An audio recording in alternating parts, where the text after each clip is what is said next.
అధికారికంగా ఎప్పుడూ జరగని ఓ అద్భుతమైన అథ్లెటిక్ ప్రదర్శన గురించి ఈరోజు తెలుసుకుందాం. ఒక యువ ఆటగాడు సృష్టించిన సంచలనం.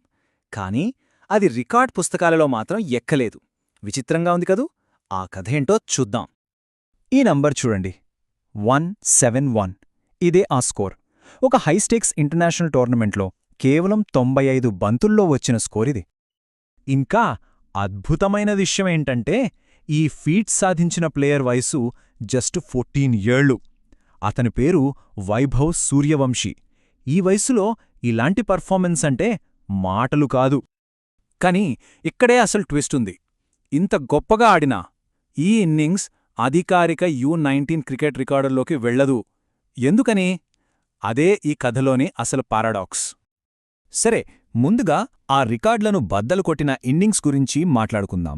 ఆ అద్భుతమైన ప్రదర్శనను ఒకసారి విశ్లేషిద్దాం. డిసెంబర్ 12, 2025న U19 ఆసియా కప్లో ఇండియా వర్సెస్ UAE మ్యాచ్లో అసలేం జరిగిందంటే, ఈ నెంబర్స్ చూడండి, కేవలం బాగున్నాయని చెప్పలేం. ఇవి చారిత్రాత్మకం. 95 బంతుల్లో 171 పరుగులు. సెంచరీకి పట్టింది కేవలం 56 బంతులే. అందులో ఏకంగా 14 సిక్సర్లున్నాయి. ఒకవేళ ఇది రికార్డులోకి ఎక్కి ఉంటే యూత్ ఓడిఐ చరిత్రలోనే 3వ ఫాస్టెస్ట్ సెంచరీ అయ్యేది. అంతేకాదు, ఒక ఇన్నింగ్స్లో అత్యధిక సిక్సర్ల వరల్డ్ రికార్డు కూడా సెట్ అయ్యేది. ఆలోచించండి, ఎంత పెద్ద అచీవ్మెంట్ ఇది. సో, ఇంత గొప్ప ఇన్నింగ్స్ ఎందుకు లెక్కలోకి రాదు? ఆ అనధికారిక సెంచరీ వెనక ఉన్న కథేంటి? ఇంతటి గొప్ప ప్రదర్శన రికార్డుల నుంచి ఎలా మాయమైపోతోంది? వెల్, దీనికి సమాధానం ఆ ప్లేయర్ పర్ఫార్మెన్స్లో లేదు. అసలు సమస్య అంతా ఆట యొక్క సంక్లిష్టమైన రూల్స్లోనే ఉంది. ఆ రూల్స్ వల్లే ఈ కన్ఫ్యూషన్ అంతా.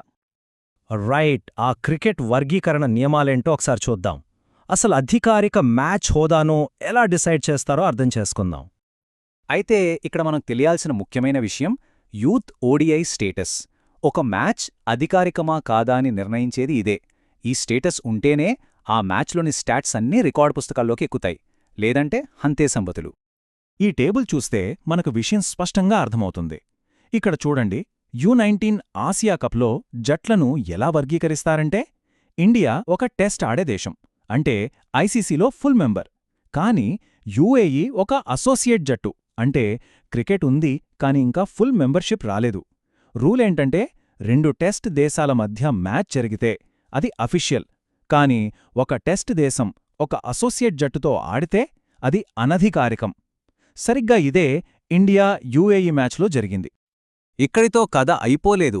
అసలు రికార్డులు ఎప్పుడు లెక్కలోకొస్తాయి? ఇప్పుడు 2 టోర్నమెంట్ల మధ్య ఉన్న తేడాను చూద్దాం. ఎందుకంటే ఈ రూల్ ఎప్పుడూ ఒకేలా ఉండదు. ఈ పట్టికను చూడండి, ఇక్కడే అసలు మతలబుంది. U19 ఆసియా కప్లో అసోసియేట్ టీమ్స్తో ఆడిన మ్యాచ్లు అనధికారికం. కానీ U19 వరల్డ్ కప్లో మాత్రం అవే మ్యాచ్లు అధికారికం. అంటే India versus UAE match Asia కప్లో జరిగితే అనధికారికం, అదే వరల్డ్ కప్లో జరిగితే అధికారికం. విచిత్రంగా ఉంది కదూ? సరే, ఈ 171 పరుగుల ఇన్నింగ్స్ రికార్డులోకి ఎక్కకపోయినా వైభవ్ సూర్యవంశీ ప్రతిభ గురించి ఏం చెప్పాలి?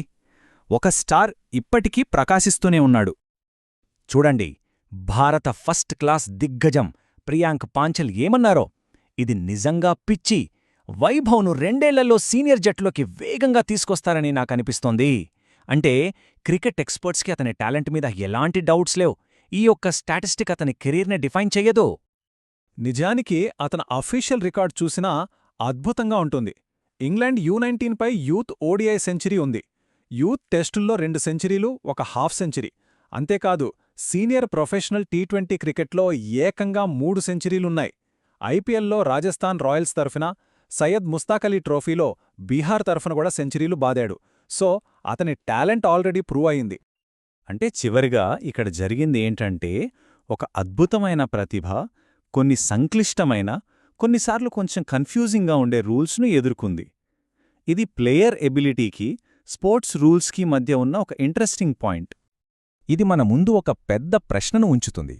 సహజమైన టాలెంట్ను సెలబ్రేట్ చేసుకోవడానికి ఆట యొక్క ఫార్మల్ రూల్స్కి మధ్య బ్యాలెన్స్ ఎలా సాధించాలి? అసలు గణాంకాలు, రికార్డులు ఉన్న ఈ ప్రపంచంలో ఒక చారిత్రాత్మక ప్రదర్శనను నిజంగా ఏది గొప్పదిగా చేస్తుంది? కేవలం నెంబర్లా, లేక ఆ ప్రదర్శన వెనుక ఉన్న ప్రతిభనా?